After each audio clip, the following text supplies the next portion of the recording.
ప్రస్తుతం మనతో పాటు ప్రముఖ ఆధ్యాత్మికవేత్త, జ్యోతిష్యరత్న, జ్యోతిష సామ్రాట్ డాక్టర్ చింత రుక్మాంధరావు గారు మనతో ఉన్నారు. గురువుగారితో మాట్లాడదాం. నమస్కారం గురుగారు. మాతృదేవోభవ, పితృదేవోభవ, ఆచార్య దేవోభవ. ఓం నమో మాందేశ్వరాయ నమః. అందరూ బాగుండాలి, అందరికీ మంచిగా. గురుగారు, మీనరాశి వారికి సంబంధించి ప్రతి నెల కూడా గ్రహాల మార్పును అనుసంధానంగా మనము ఎవరికి ఎలా ఉంటుందో మనం చర్చిస్తాం. సో మరి ప్రతి నెల మారే గ్రహాలకు సంబంధించి కాకుండా ఓవరాల్గా మీనరాశి వాళ్ళకి మంచి జరగాలంటే నిత్యం ఎవరిని ఆరాధిస్తూ ఉండాలి, ఏ క్షేత్రాలకు వెళ్తే వాళ్ళకి విపరీతంగా పాజిటివ్ జరుగుతుందంటారు? ఇక వాళ్ళకి ధనపరంగా కావచ్చు, వివాహాల పరంగా కావచ్చు, ఇబ్బందులు ఉన్నా సరే నిత్యం వీళ్ళు ఎలాంటి పరిహారాలు చేస్తూ ఉండాలి గురుగారు? మీరు మీనరాశి గురించి అడిగారు కాబట్టి, మీనరాశితో పాటు ఏ రాశి అయినా పర్వాలేదండి. ఇది ఒక కామన్ పాయింట్ ఒకటి చెప్తాను. రాశికి ఏ రాశికైనా సరే 1, 5, 9 స్థానాలు లక్ష్మీ స్థానాలు. 1, 5, 9 స్థానాలు లక్ష్మీ స్థానాలు. ఈ 1, 5, 9 స్థానాలను బలపరుస్తూ ఉంటే ఫైనాన్షియల్గా బాగుంటారు. మరి ఈ ఫైనాన్షియల్గా బాగుంటే ఏమవుతుంది? అన్ని సమస్యలు తీరుతాయి. ఓ రైలో, బస్సో, విమానం ఎక్కితే మనము ఓ 50 రూపాయల సెల్ ఫోన్ వాడికి ఇస్తే టికెట్ ఇస్తాడా? ఇవ్వడు. ఆ బస్ టికెట్ 100 రూపాయలు 100 రూపాయలు ఇవ్వాలి. ట్రైన్ టికెట్ ఎంత అయితే అంతే డబ్బులు ఇవ్వాలి. ఫ్లైట్ టికెట్ అంతే డబ్బులు ఇవ్వాలి. అంతకన్నా విలువైన వస్తువు ఇచ్చినా ఇవ్వరు. అంటే డబ్బుతో చేసే పనులే 199 ఉన్నాయి. కాబట్టి ఈ లక్ష్మీ స్థానాలను బలపరచుకోవాలి ప్రతి ఒక్కరు. గోచార ఫలితాలు, మాస ఫలితాలకు సంబంధం లేకుండా చేసుకోవాల్సినటువంటి పరిహారం ఇది. మరి ఇప్పుడు 1 అంటే రాశ్యాధిపతి ఎవరు? గురువు. పంచమాధిపతి ఎవరు? చంద్రుడు. భాగ్యాధిపతి ఎవరు? కుజుడు. ఈ చంద్రుడిని, కుజుడిని, గురువుని ఎప్పుడు యాక్టివేట్ చేస్తూనే ఉండాలి. ఇంకా మాస ఫలితాలు అవి జనరల్ మారుతూ ఉంటాయి.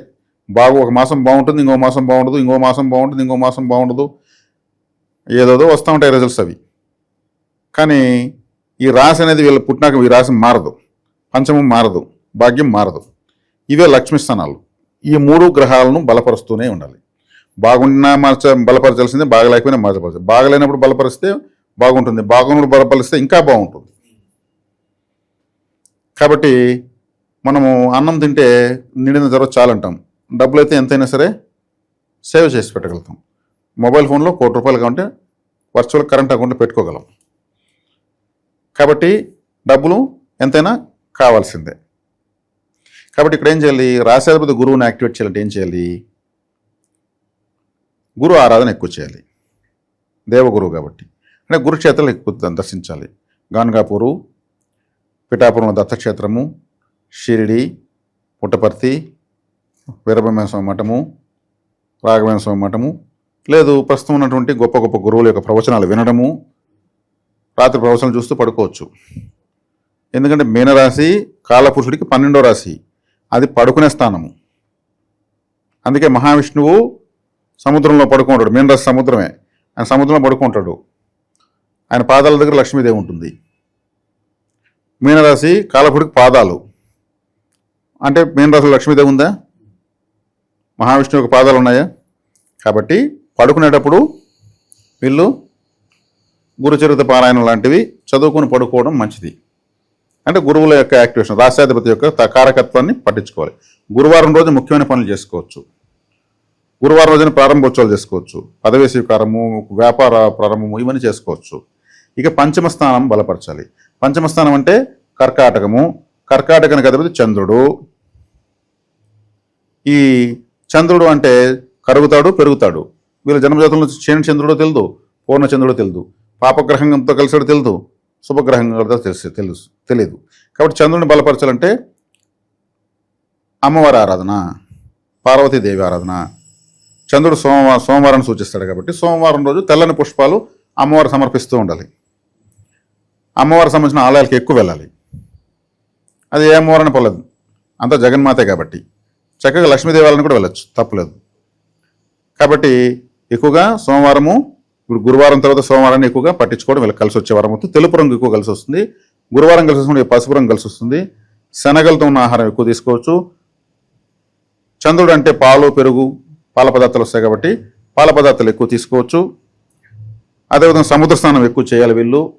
వీళ్ళ రాసే సముద్రం కాబట్టి సముద్ర తీరాల్లో ఉన్న పుణ్యక్షేత్రాలు ఎక్కువ దర్శించవచ్చు. అనంత పద్మనాభం, త్రివేంద్రము, కన్యాకుమారి, రామేశ్వరము, తిరుచెందూరు, ఇవన్నీ వేల సంవత్సరాల టెంపుల్, యుగాలకు ఉన్న టెంపుల్స్ అన్ని ఆ సముద్ర తీరాల్లో ఉన్నాయి. వీళ్ళ రాసే ఒక సముద్రము. వీళ్ళ కారకత్వం వెతుక్కుని వీళ్ళు వెళ్ళాలి. చంద్రుడు జలకారకుడే కాబట్టి అమ్మవారి ఆరాధన చేయాలి. కాబట్టి ఇక్కడ 9వ స్థానము తర్వాత 9వ స్థానం వృశ్చికము.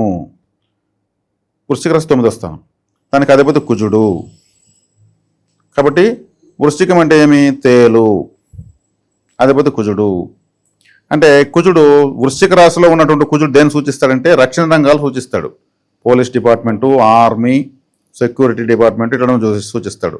అంటే వీళ్ళకు పోలీస్ స్టేషన్ సమీపంలో ఇల్లున్నా, పోలీస్ స్టేషన్ సమీపంలో ఆఫీస్ ఉన్నా, పోలీస్ స్టేషన్ సమీపంలో వీళ్ళకి వ్యాపారం ఉన్నా బాగా కలిసి వస్తుంది. అది వీళ్ళకి భాగ్యము, భాగ్యస్థానము, లక్ష్మీ స్థానము. అదేవిధంగా వీళ్ళు ఒక పోలీస్ ఆఫీసర్ ఇంటికి దగ్గరలో ఉన్న, ఒక army officer, retired army officer ఇంటికి దగ్గరలో ఉన్న వీళ్ళకి కలిసి వస్తుంది. రక్షణ రంగానికి సంబంధించిన వాళ్ళు, బిఎస్ఎఫ్ ఇటువంటి వాళ్ళు ఉన్నారు అంటే ఇవి కారకత్వాలు అంటే పట్టుకోవచ్చు.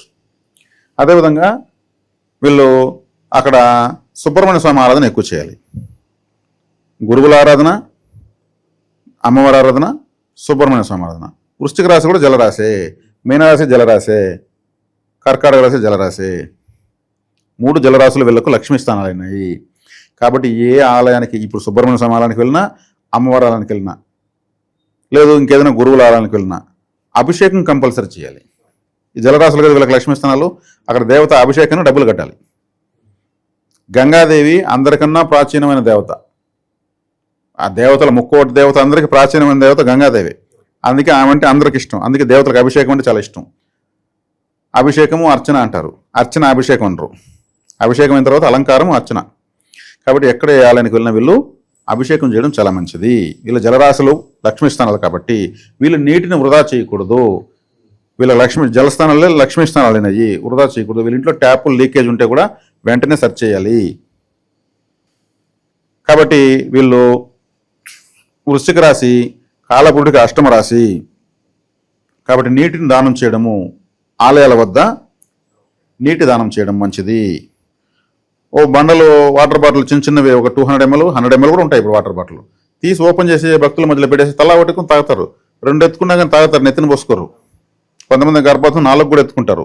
వాళ్ళకి పిలిచి ఇస్తారు, మళ్ళీ వాళ్ళు దాన్ని డొనేట్ చేస్తారు. అలా నీటి దానం చేసే కొద్దిగా వీళ్ళకి ఫైనాన్స్ జనరేట్ అవుతుంది. ఆ నదీ తీరాల్లో విజయవాడ కనకదుర్గమ్మ కృష్ణమ్మ తీరాలు ఉంది, కృష్ణానది ఒడ్డున ఉంది. ఇటు నదీ తీరాల్లో ఉన్నటువంటి ఆలయాలకు వెళితే కూడా వీళ్ళకు ఫైనాన్స్ జనరేట్ అవుతుంది. అంటే నీరు ఉన్న చోట వీళ్ళకు డబ్బులు ఉంది అని అర్థం. నీటి వ్యాపారం చేసుకోవచ్చు. నీటి వ్యాపారం అంటే ఏమి? చెరువులు వేలం ఎత్తుకోవడము, మినరల్ వాటర్ ప్లాంట్స్ పెట్టడము, అదేవిధంగా కొబ్బరి తోటలను వేలం ఎత్తుకోవడము, వ్యవసాయమే వృత్తిగా ఎత్తుకోవడము. నీరు లేకపోతే వ్యవసాయం రాదు కదా. ఇవన్నీ వీళ్ళకు బాగా కలిసి వస్తాయి. కాబట్టి వీళ్ళు మాస ఫలితాలు, వార ఫలితాలు, సంవత్సర ఫలితాలు సంబంధం లేకుండా లక్ష్మీ స్థానాలను ఇలా పట్టుకోవచ్చు. పట్టుకోవడం వల్ల వీళ్ళకు ఫైనాన్స్ ఆటోమేటిక్ జనరేట్ అవుతుంది. నీటి నుంచే కరెంట్ పుడుతుంది, కరెంట్ అనే పదం నుంచి కరెన్సీ వచ్చింది.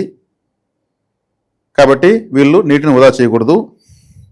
చక్కగా ఆలయాలకు కరెంటు బిల్లు కూడా వీళ్ళు కట్టచ్చు. దానివల్ల వీళ్ళకి చాలా దోషాలు పోతాయి. గురుగారు, ప్రతి వాళ్ళకి ఇష్టదైవం అని ఒకళ్ళు ఉంటూ ఉంటారు. ఇష్టదైవం పక్కన పెడితే అసలు ఈ రాశికి సంబంధించి ఎవరిని ఎక్కువగా, ఏ దేవుడిని ఎక్కువగా ఆరాధిస్తూ ఉండాలి నిత్యం వీళ్ళు? చెప్పాను కదా నేను మీకు, అమ్మవారి ఆరాధన. చక్కగా అమ్మవారి యొక్క శ్లోకాల కవచాలు పోతా ఉండొచ్చు. సుబ్రహ్మణ్య ఆరాధన, సుబ్రహ్మణ్య స్వామికి సంబంధించినటువంటి పాటలు వినొచ్చు. ఆ ఫోటో వాల్పేపర్ పెట్టుకోవచ్చు. గురుచరిత పారాయణము. ఈ 3 లక్ష్మీ స్థానాలు, లక్ష్మీ స్థానం సంబంధించిన వైబ్రేషన్స్లో వీళ్ళు ఎప్పుడు ఉంటా ఉన్నారంటే అదే వీళ్ళకి కనెక్ట్ అవుతుంది. ఇప్పుడు గురువు మంచి గ్రహం కాబట్టి గురుస్వామి, గురునాథం, గురుప్రసాదు, గురుప్రియ ఇటువంటి పేర్లు ఉన్న వాళ్ళతో వీళ్ళు చక్కగా ఉండొచ్చు. సోమవారం వీళ్ళకు చంద్రుడు కలిసి వస్తాడు. చంద్రశేఖరు, చంద్రబాబు, చంద్రముఖి, చంద్రకళ ఇటువంటి పేర్లు ఉన్న వాళ్ళతో చక్కగా వీళ్ళు ఉండొచ్చు, అనుకూలంగా ఉండొచ్చు. ఇక వృశ్చిక రాశి వీళ్ళకు లక్ష్మీ స్థానం కాబట్టి సుబ్రహ్మణ్య స్వామి కాబట్టి వేలు, మురుగన్, సుబ్రహ్మణ్యం, స్కంద ఇటువంటి పేర్లు ఉన్న వాళ్ళతో చక్కగా ఉండొచ్చు. సుబ్రహ్మణ్య ఆలయాలకు వెళ్ళొచ్చు. సుబ్రహ్మణ్య స్వామి ఆలయం జలం పక్కన ఎక్కడ ఉంది? తిరుచెందూరు వెళ్ళొచ్చు. చంద్రుడి యొక్క బలం ఎక్కడ ఎక్కువ ఉంది? తిరుమల పర్వతం పైన ఉంది. తిరుమలకు వెళ్ళి రావచ్చు. సోమవారం రోజు, పౌర్ణమి రోజు వెళ్ళి రావచ్చు. చంద్రుడు బలంగా ఉంటాడు కాబట్టి. వీళ్ళకు ముఖ్యంగా చంద్రగ్రహణం వచ్చినప్పుడు, చంద్రుడు వీళ్ళకి పంచమాధిపతి కదా, ఆ పంచమాధిపతికి గ్రహణం వచ్చినప్పుడు పట్టుడు స్నానం, విడుపుడు స్నానం, మధ్యలో జపతపతానాలు కంపల్సరీ చేయాలి. వీళ్ళకు లక్ష్మీ అనుగ్రహాన్ని ఇచ్చిన గ్రహానికి గ్రహణ రూపంలో వస్తుంది కాబట్టి ఇది కంపల్సరీ చేసుకోవాలి. కాబట్టి ఈ ఆరాధనలు చాలా, ఈ 3 రాశి ఫలితాలతో మాస ఫలితాలతో సంబంధం లేకుండా చేసుకోవచ్చు. ఖచ్చితంగా ఫైనాన్స్ పైనే మనం చెప్పాం, అది చేసుకుంటే మీకు అన్నీ ఫుల్ఫిల్ అయిపోతాయి. మంచి విశ్లేషణ అందించారు. ధన్యవాదాలు. ధన్యవాదాలు.